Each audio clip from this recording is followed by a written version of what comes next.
अस्सलाम वालेकुम स्टूडेंट्स। हमने अपने प्रीवियस लेक्चर में स्केलर प्रोडक्ट पर बात की थी और आज के लेक्चर में हमने वेक्टर प्रोडक्ट पर बात करनी है। बिल्कुल सेम उन्हीं हेडिंग्स की फॉर्म में जैसे हमने स्केलर प्रोडक्ट डिस्क्राइब किया था, इस तरह से हम वेक्टर प्रोडक्ट पर बात करते हैं।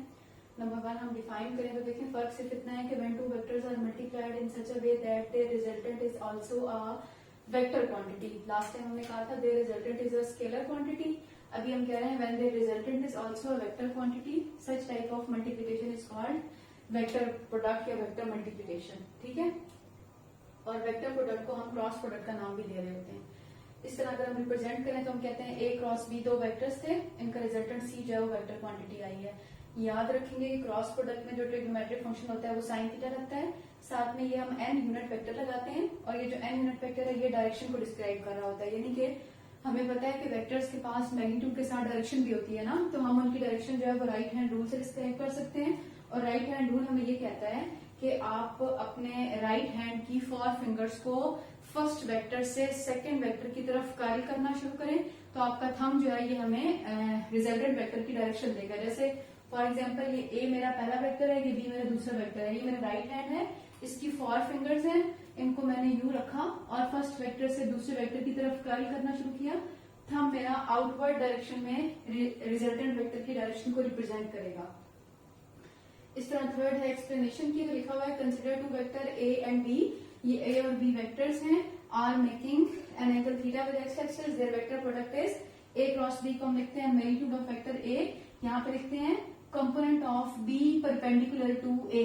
अब आप याद रखेंगे स्केलर प्रोडक्ट में लिखा था component of B parallel to A और component of B parallel to A cos theta था। यहाँ पे हम component of B perpendicular to A लिखते हैं और component of B perpendicular to A जो है वो बी साइन थीटा बनता है।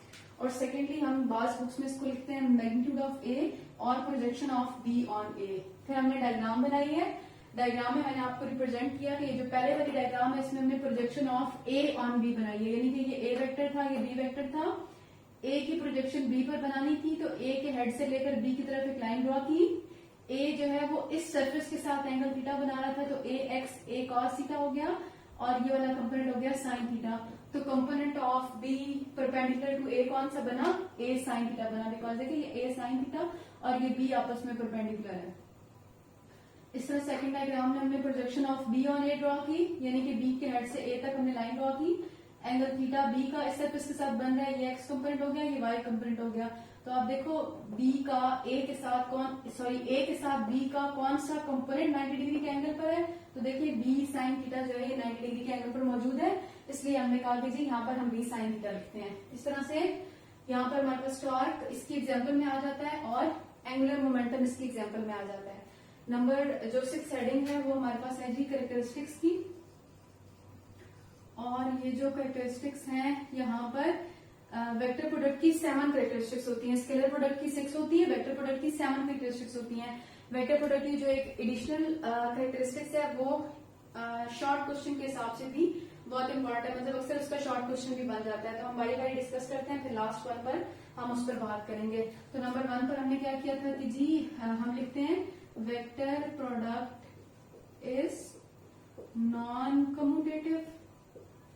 ठीक है जी, नॉन कम्यूटेटिव क्यों होता है, बिकॉज जब आप ए क्रॉस बी करते हैं ना तो हमारा रिजल्ट आता है A B sine theta N unit vector, लेकिन जब आप बी क्रॉस ए करते हैं यानी कि आपने डायरेक्शन चेंज कर ली है ना, तो डायरेक्शन चेंज करने की वजह से minus B A sine theta N unit vector आता है। तो आप लिखते हो सिंस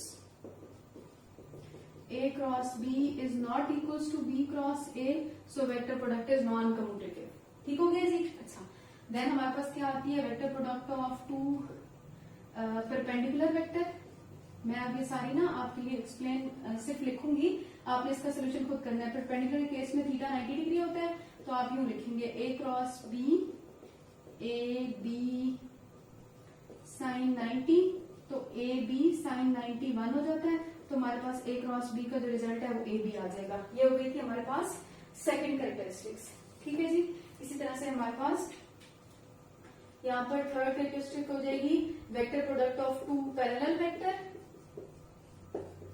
पैरेलल वेक्टर के केस में थीटा की वैल्यू हो जाएगी 0 degree.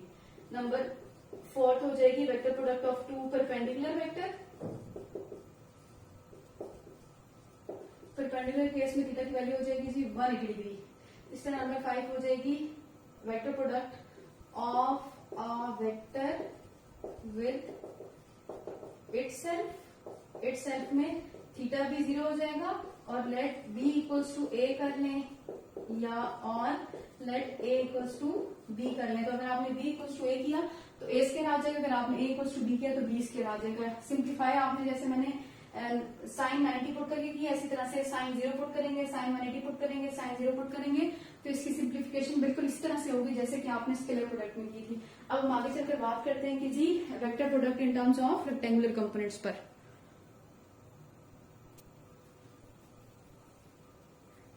Vector product in terms of rectangular components में अगर हम देखें तो जैसे हमने स्केलर प्रोडक्ट की बात की थी उस तरह से A cross B, A B sine theta N naught vector equation number 1 हो गई। हमने दो वेक्टर्स ले लिए ए बी, उनको हमने उनके रेक्टेंगुलर कंपोनेंट्स में लिख लिया, ठीक है। देन जैसे हमने वहां पर किया था बारी बारी ए क्रॉस बी में वेक्टर ए के एक्स कंपोनेंट को बी के सब कंपोनेंट्स के साथ मल्टीप्लाई किया, फिर ए वाई को बी के सारे कंपोनेंट्स के साथ मल्टीप्लाई किया, फिर ए जी को बी के सारे कंपोनेंट्स के साथ मल्टीप्लाई किया। अब आप याद रखेंगे कि वेक्टर प्रोडक्ट के अंदर आई क्रॉस आई, जे क्रॉस जे और के क्रॉस के 0 होते हैं, और बाकी जो 6 टर्म्स बनती हैं उनका प्रोडक्ट हमें फाइंड करना होता है। उनका प्रोडक्ट हमें फाइंड करने के लिए सिंप्लीफिकेशन या सिंप्लीफाइड तरीका ये है कि देखिए मैंने इस तरह ड्रॉ कर लिया कि ये आई है, ये जे है, ये के है, मैंने एक क्लॉक बना ली है। देखिए अगर आप क्लॉकवाइज मूव करेंगे ना आई क्रॉस जे तो रिजल्ट के आएगा, अगर आप जे क्रॉस के मूव करेंगे तो रिजल्ट आई आएगा, अगर आप के क्रॉस आई मूव करेंगे क्लॉकवाइज तो रिजल्ट जे आएगा। लेकिन अगर आप एंटी क्लॉकवाइज मूव करते हैं तो जो दो का प्रोडक्ट ले रहे होते हैं तीसरा वाला कंपोनेंट आता है लेकिन उसके साथ माइनस साइन लगता है। बात का मतलब ये हुआ कि अगर आप आई क्रॉस के करेंगे ना तो आएगा जे लेकिन उसके साथ माइनस साइन लगेगा, अगर आप के क्रॉस जे करेंगे ना तो आएगा आई लेकिन उसके साथ माइनस साइन लगेगा, और अगर आप जे क्रॉस आई करेंगे तो आएगा के लेकिन उसके साथ माइनस साइन लगेगा। जैसे देखें आई क्रॉस जे था, आई क्रॉस जे क्लॉकवाइज मूव करें के लगेगा प्लस साइन के साथ, देखें के लगा प्लस साइन के साथ। इस तरह से आई क्रॉस के, अब देखें आई क्रॉस के में आपने एंटी क्लॉकवाइज मूव किया, इसका मतलब है आएगा जे लेकिन साथ में आएगा माइनस का साइन, राइट। फिर इस तरह से हमारे पास जे क्रॉस आई, तो देखें जे क्रॉस आई में आपने एंटी क्लॉकवाइज मूव किया तो आएगा के लेकिन माइनस साइन के साथ, देखें के माइनस साइन के साथ। देन हमारे पास क्या हो गया जे क्रॉस के, तो जे क्रॉस के हमारे पास क्लॉकवाइज मूवमेंट है तो आएगा आई प्लस साइन के साथ। फिर इस तरह के क्रॉस आई है तो के क्रॉस आई में आपने मूव किया तो ये देखिए हमारे पास आ जाएगा जे, और बिल्कुल इसी तरह से लास्ट वन वाला हमारा कौन सा है के क्रॉस जे, तो देखिए के क्रॉस जे में आपने एंटी क्लॉकवाइज मूव किया इसलिए हमारे पास आएगा आई लेकिन माइनस साइन के साथ। अब यहाँ पर आप देखें तो आपके पास के एक दफा प्लस के साथ एक दफा माइनस के साथ, जे माइनस के साथ प्लस के साथ, आई प्लस के साथ और माइनस के साथ आ गया है। अब आपने आई को कॉमन ले लिया, प्लस वाली टर्म पहले लिख ली, माइनस वाली टर्म बाद में लिख ली। इस तरह से आपने जे कॉमन लेके प्लस वाली टर्म पहले माइनस वाली टर्म बाद में, के को कॉमन लेके प्लस वाली टर्म पहले माइनस वाली टर्म बाद में लिख ली। इक्वेशन नंबर 1 और 2 को कंपेयर कर लिया और कंपेयर करके आपने थीटा की वैल्यू यहाँ पर कैलकुलेट कर ली है, ठीक है।